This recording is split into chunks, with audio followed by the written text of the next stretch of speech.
Following on from last week's episode, we're going to take our spreadsheets to the cloud with Google Sheets.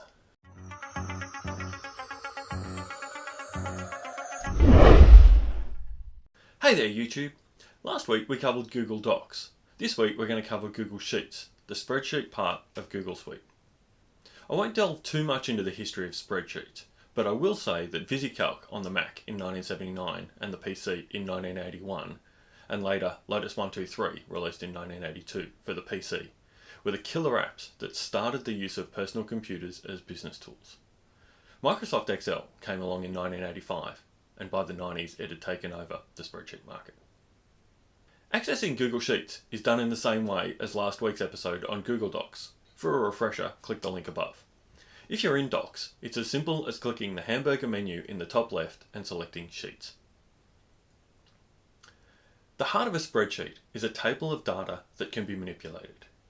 Here is an example of a class survey involving pets. 5 students have cats, 7 dogs, 3 chickens, 1 snake, and 4 goldfish. 5 children have no pets. The spreadsheet is able to calculate all the percentages using the formula, which you can see here. With a few clicks, you can prepare a graph that looks like this.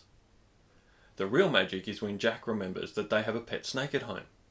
If you were writing this up on a whiteboard, it would be a lot to change, rubbing out the numbers, recalculating the percentages. With a spreadsheet, a single change corrects all the figures and the graph updates instantly. This is a really simple example, but spreadsheets are fantastic for working with lots of figures and even texts. As a network administrator, I frequently use spreadsheets to manipulate user data for importing into other systems. For example, I can take a list of students and student codes and generate the student email address for importing into the email system.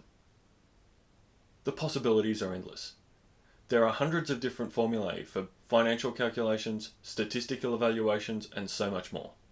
If you collect data and want to manipulate it, a spreadsheet is a great place to start. I hope that helps.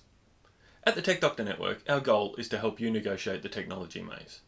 Come back every weekend for new videos, or subscribe and ring the bell to be notified. I'm here to help.